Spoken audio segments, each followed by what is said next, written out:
Jeudi 8 novembre 2024. L'année 2024 est toujours sous que la langue Malembe Boko Landabiso Bisika Bozali. Les affrontements à l'est de la République démocratique du Congo restent d'actualité à Kibumba. Cela a été signalé toute la journée de ce 7 novembre 2024. C'était jeudi. Tolubaki Angona Christophe Mouissa exactement. Tozongeli même sujet pour comprendre ce qui s'est passé un peu après.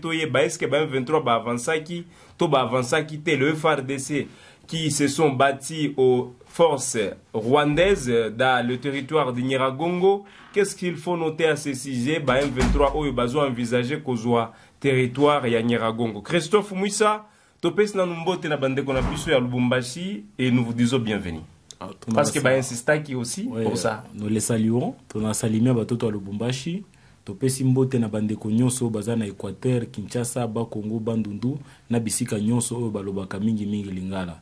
Jambo kwa batoto te ya Kivu na ya Katanga. Nous sommes là pour vous aujourd'hui pour la situation sécuritaire à l'est de la République démocratique du Congo. Bokolanda biso na Kabea Kamwanga Tolobi Mbote Nabino. Christophe Mouissa, comment allez-vous ce matin?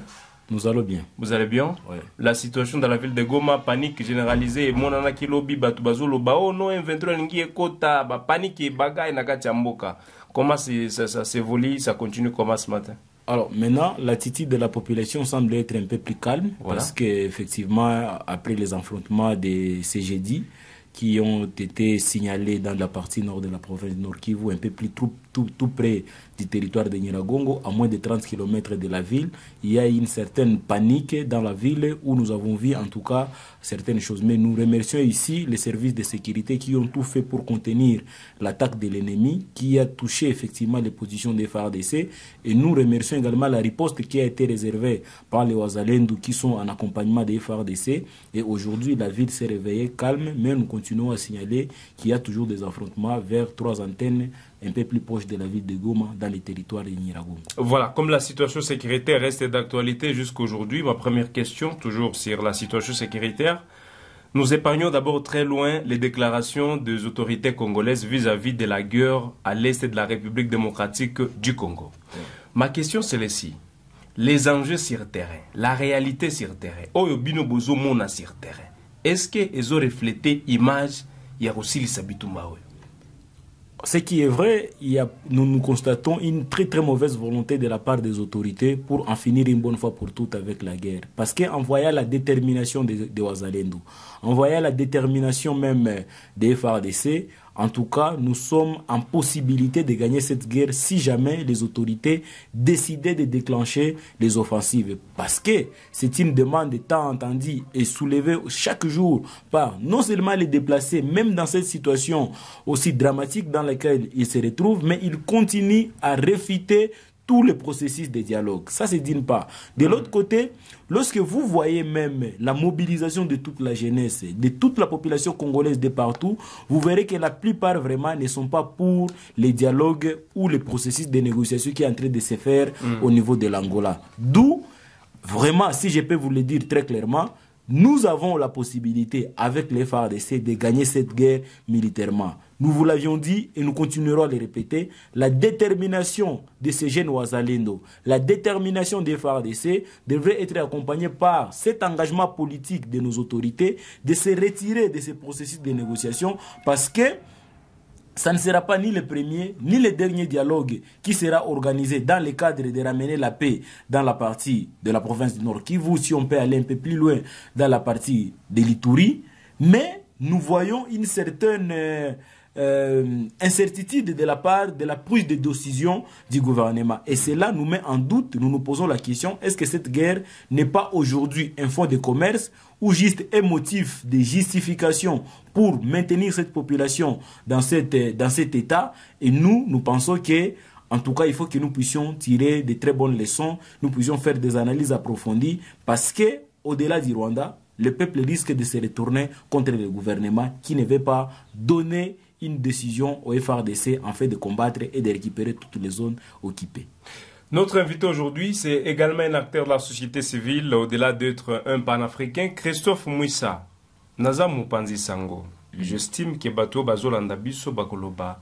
mais mopanzi sango tuna epe mutuna oyo bango baza ba acteur la société civile baza censé kolobe la population eloko oyo basalaka baza censé ko collaborer na gouvernement congolais. C'est aussi une autre question, toujours na situation sécuritaire à Nord Kivu, vous de la société civile, lorsque vous approchez les autorités ba konzi ya mboka na biso bazopesa nini loko la justification ya mayo so ezo salema, parce que des fois tozo mona bino bo beleli ko boya processus à Luanda mais bakonzi bazotika yango te. Lorsque vous les approchez, qu'est-ce que est en tant que bakonzi ya mboka bazo ebisa bino vis-à-vis la ba réclamation oyo bino boko sala pona bitumba à l'est du Congo? Alors problème à liboso ezali bakonzi na biso ba kamba biso pe na basoda bakanisi ke mboka oyo ezali ya bango moko banani wana banyoso ba politique na ba mampinga mingi ba officier supérieur bazokanisa ke ezali kaka na bango nde bakoki kozwa mikano pona mboka na biso.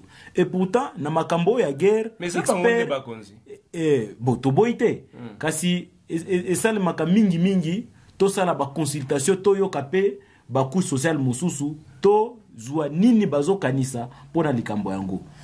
Na lingina zongi selayo na oyo etali par exemple décision ya kozwa ya kosala coalition to opération ya sikana MONUSCO babenga kibiso toke toyebisi bango ke MONUSCO oyo ezali déjà na nzela ya kokende tosi déjà to signer protocole ya désengagement ya MONUSCO na lolenge nini lelo bolingi bozongela lisusu décision yango po bokoma lisusu ba bosala lisusu ba opération ya sika toyokaki ke bakomi lisusu na Beni toyebisaki bango ke protection ya ville ya Goma na cité ya Sake totikela yango FRDC na lolenge bazo sala parce que kouta Nyanzale ti na porte ya Goma kouta Bunagana ti na porte ya Goma na nzela ya Kibumba na nzela ya Sake MONUSCO ezalaki na bazone nyoso tuana lelo motivation na bango ezali nini po baya kosalisa biso na o etali bitumba oyo bayokelaki biso te MONUSCO akoti ti aye kopesa position moko na kimoka oyo ezalaki penza position ezalaki déjà acquise na FRDC mais MONUSCO nde ezalaki sikango MONUSCO atikelaki yango M23 ozomona po bayokelaki biso te parce que tango bitumba oyo bandaki entre mai mois de novembre 2021 déjà tozalaki ya kobanda ba marche ya makasi yao po to interpeller communauté internationale to benga gouvernement na biso ke danger déjà ezali banda bazwa Bunagana biso tozalaki kaka na terrain. Vous êtes déjà en mouvement ya koyebisa gouvernement ke babanda kaka bongo.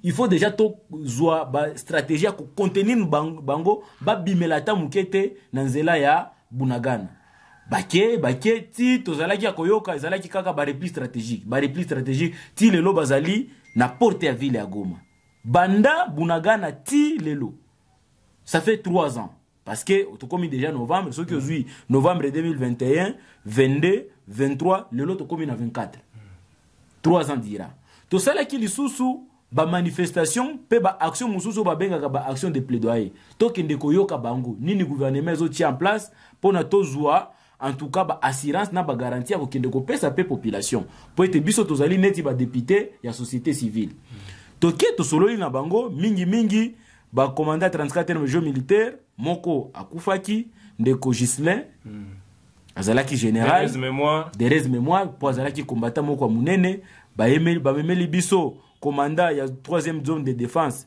bakangaki ye pe mokote mususu wana Yave bakangaki ye pour complicité Bruno aye asali moi ba réforme na ye pe atiaki lisusu o babengi ba task force sécuritaire na ba quartier na ba commune yango ezalaki peza kosunga makasi ba FRDC pona kopesa ba information kasi opération ya Bruno wana oui parce que ezalaki ba opération moko ezalaki mixte FRDC jeunesse et tout ezalaki penza cadre moko ya kopesa ba information et puis elingaki peza esunga po Goma na bisika nyonso ekoya te na maboko ya binemi kasi ti lelo tozomi tuna penga moko na tuna ki bakonzi est-ce que lelo tozana makoki te ya kolonga bitumba oyo est-ce que tozana mapinga te est-ce que tozana na logistique te ti toye kopesa bino pe lisusu bandeko na biso bazalendo po mingi bazali ba civil na nzela article 63 ya constitution na biso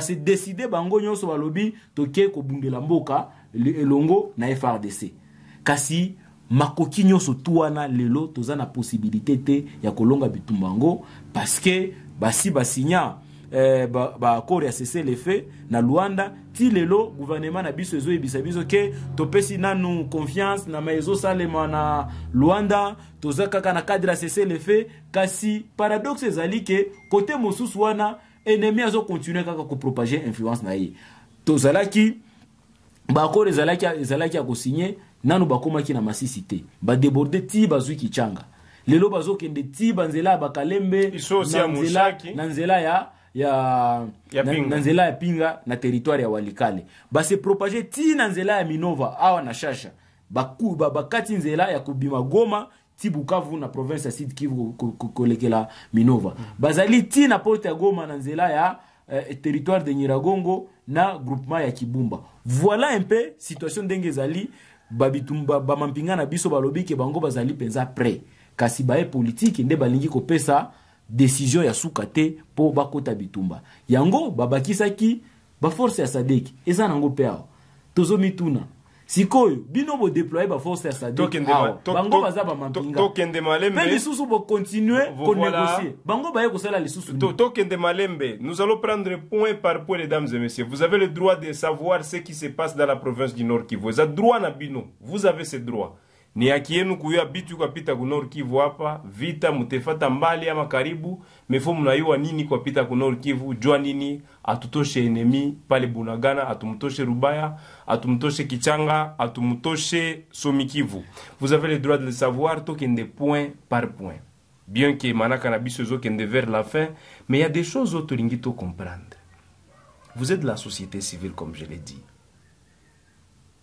Na ba propos na yo lobby bo kosunga gouvernement congolais bo mi pesiti bo kabeli gouvernement congolais certains jeunes pour la défense de la patrie et ça qui volonté na bino en tant que société civile ya ko accompagner gouvernement congolais ko silisa bitumba dans l'est du Congo mais bozo comprendre te lolenge nini gouvernement au-delà ya kopesa bango pe ba jeunes c'est-à-dire c'est votre volonté oyo bo manifesta ki ya kosunga gouvernement.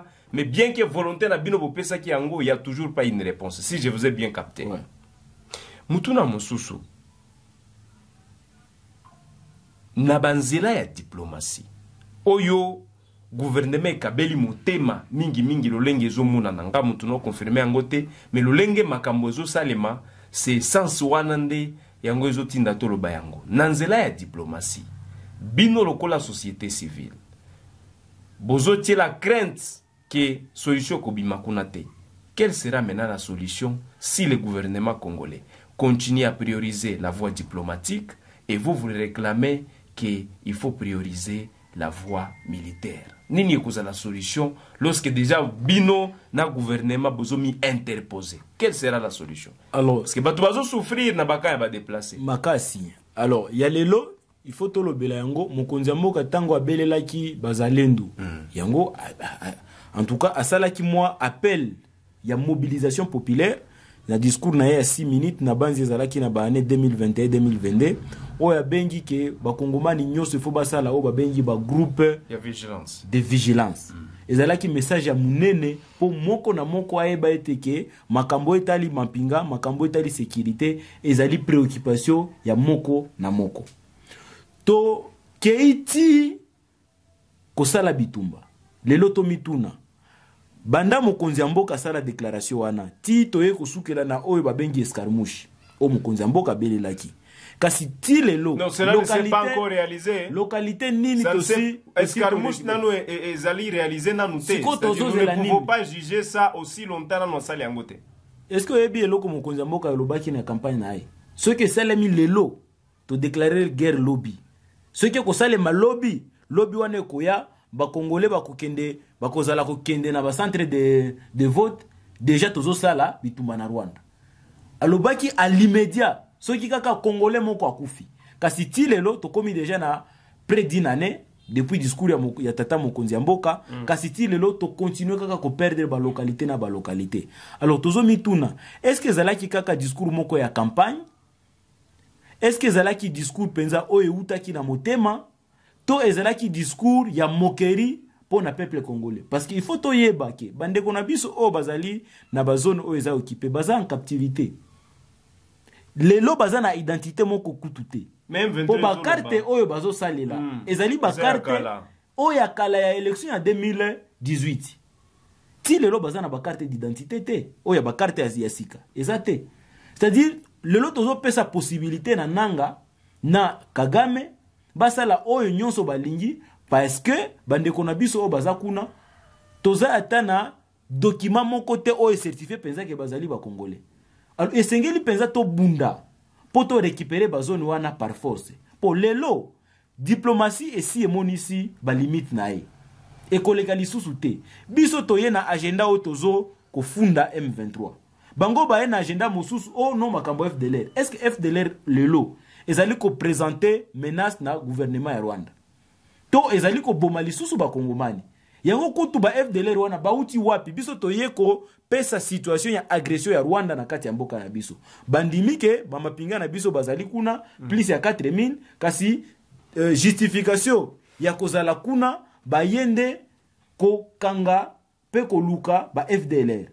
Bo bayene invitation ya nani? Toyoka kiawa ke ministre affaires étrangères ya Rwanda akomi na Goma pona kosala vérification ya nini mutu oyo azoboma biso boye po vérifier lisusu nini yango wana makambo ezoleka biso tozana banda situation wana ya ba dialogue ya Nairobi na bisika nyonso bakendaki société civile n'a jamais été d'accord ya makambo etali ba dialogue jamais. Vous n'avez jamais été d'accord. Poto yebi ndenge sukaka tokosukela na ba accord o ba pesi bango autant ba amnistie bango ba misusu bazui ba grâce présidentielle bazui ba poste ba misusu ba koti na armée to sali neti brassage mixage ba koti ba komi misusu ba konzi na biso na kati ya armée na kati ya fonction publique pe na kati ya politique nana kondimela yango. Voilà. Banda RCD ezalaki kaka cercle wana nde ezo lekela. Voilà. Changer kaka ba combo. Voilà. Mais ba stratégie ezala Moi, Moutouna Wana Likolo, mesdames et messieurs, vous nous suivez sur Guel. C'est un réel plaisir de vous mettre au parfum de l'actualité. Je signale ici qu'hier, il y a eu des affrontements qui ont été signalés à moins de 30 km de la ville de Goma au nord. Là, nous sommes dans le territoire de Nyiragongo, à Kibumba. Il y a eu des affrontements, mais les lignes n'ont pas bougé. Ça, il faut vraiment tenir ça. Christophe Mouissa, ma dernière question, comme vous venez de parler de ça, laisse-moi placer cette question. Au lobby, vous savez toujours comment est-ce que la négociation est si là. Et si là, par amnistie, et si là, kofutama, et si là, kanaba poste. Ça, vous le savez. Ma question est celle-ci. Qu'est-ce qui va arriver, vous de la société civile, Bokosala Nini, si vous écoutez demain ou après-demain, bien qu'il a été déjà condamné, ba amnistier Corneille Nanga. Parce que au lobby, boye bindenge zalak. Awa, si déjà tu lances alerte et pas gouvernement na biso. Tu yebi ke gouvernement mingi sala kamwa grodo kasi tu yebi be isuka esika basuke laka. Lelo yo Rwanda azali ko trafiquer na influence na mokili na communauté internationale. Balingi ba soumettre biso na situation moko ya position de faiblesse poto ndimela bango ba revendication o ya bango. Notamment neutralisation de FDLR, pe intégration, pe reconnaissance à groupe minoritaire moko boy, to biso ki eza minoritaire par rapport à quoi to yebite base meka ko reconnaître les sous bango pe batia bango na situation moko ya ba privilège na ya ba traitement spéciaux koleka ba congolais mususu koleka ba groupe mususu wana to kondimela te yango nazo yebisa yo ke banda ba aventiro e banda to yebisa ki gouvernement na biso e banda ki na AFDL Tokomi na RCD, ezalaki CNDP, 1.23 version à Liboso, aujourd'hui 1.23 Liboso na version à Mibale. Kasi solution ko uta wapi? Solution ko uta na bitumba. Soki bitumba te, solution ko zalate. Parce que soki tokei ko négocier na situation oyo, lolenge tozali nango lelo, ba ko imposer ka biso agenda. Kasi soki to longi pe bitumba, si le plan militaire biso pe tokozala na agenda tokoki ko imposer na ba table de négociation parce que malgré tout toyebi ke ekosukela kaka na ba négociation kasi négociation pona nini bino soki boke négociation en état à position ya faiblesse bako imposer bino agenda na programme o ezali kasi soki bino bolongi bitumba sur terrain boke lisusu ko négocier bino pe boko imposer po bosi déjà bo prouver supériorité numérique na bino soki baboy biso tosi déjà to récupérer ba zone occupée tosi déjà to libérer bande ko na biso o bazala ki déjà na boumbu ya Rwanda kasi pona lelo soki to lingi to peser na ba négociation yango po tozo vraiment épargner te zela ya diplomatie kasi diplomatie wana epé ezala en faveur na biso to tia penza makanisi na biso manso na mapinga na biso to pesa bango makoki pe to pesa bango ordre ya kobunda soki to longi bitumba to ke dialogue to ko imposer oyo bakoki osala po soki baboyi bakomi na bango ba réfugiés batikali ba réfugiés na Rwanda to na Uganda. C'est-à-dire aujourd'hui, on finit par là, vous appelez le gouvernement à faire la guerre avant d'aller dans les rencontres diplomatiques. Toutes les autres démarches ont déjà échoué. Je vous ai rappelé ici que c'est depuis novembre 2022 qu'on avait signé, et je précise la date, c'était le 25 novembre 2022, où on avait exigé au M23 de se retirer dans leurs anciennes positions. Ils ont refusé. Qu'est-ce que vous voulez? On a signé des accords à Bujumbura. Une nouvelle feuille de route demandant le M23 d'accepter le précantonnement à Rumangabo avant le cantonnement à Kindu. Ils ont refusé. Donc le gouvernement a fait preuve de bonne foi. Qu'est-ce que nous entendons encore aujourd'hui pour comprendre que ces gens ici ne sont pas de bonne foi et ils ne vont rien respecter quel que soit ce que nous allons prendre comme décision. Nous avons signé au cinquième sommet du sommet de Luanda, demandant effectivement à ce que nous puissions adopter un plan de neutralisation des FDLR. Au retour, le Rwanda nous dit non, vous devez encore discuter avec les M23. Alors que pour nous, les M23 n'existent pas, c'est le Rwanda carrément. Ils ont changé les biso bakarte. Wana ezali ba stratégie moko ya diversion, au gouvernement na biso azo comprendre te. Kasi, ceux qui tokei na lolenge ya bongo, bako tie la biso mutambu pe tokokoya na kati ya mutambu na. Merci beaucoup. Yango tozo ndimate ke gouvernement na biso ezala lisusu humilié pour la énième fois par le Rwanda et l'Ouganda. Po basala kaka bongo ezali binôme na bango oyo moko na moko bako kota bitumba te. Basala kabongo neti mingi ba hypocrisie. Moko akie musu atikali kasi ezali kaka équipe moko oyo voilà, kaka babares stratégie ezali kaka ya bango ya ko propager ya oyo bazo benga ke ezali ba discrimination, ba misusu ba FDLR. Donc, dosi to yoka, peut aussi to comprendre ba scénario na bango. Ce qui le gouvernement zo comprendre te, eza penza mawa mingi. Merci. La société civile s'est exprimée sur Gueule Afrique Télévision à cœur ouvert. Vous avez d'autres questions? Tiango na katia commentaire. Nous allons revenir justement d'autres jours pour en parler, toujours de la situation sécuritaire. Vous avez quelque chose que vous n'avez pas compris, vous avez le droit exactement de poser votre question dans la barre de commentaires, de mentionner ce que vous pensez vis-à-vis de la guerre à l'est de la République démocratique du Congo.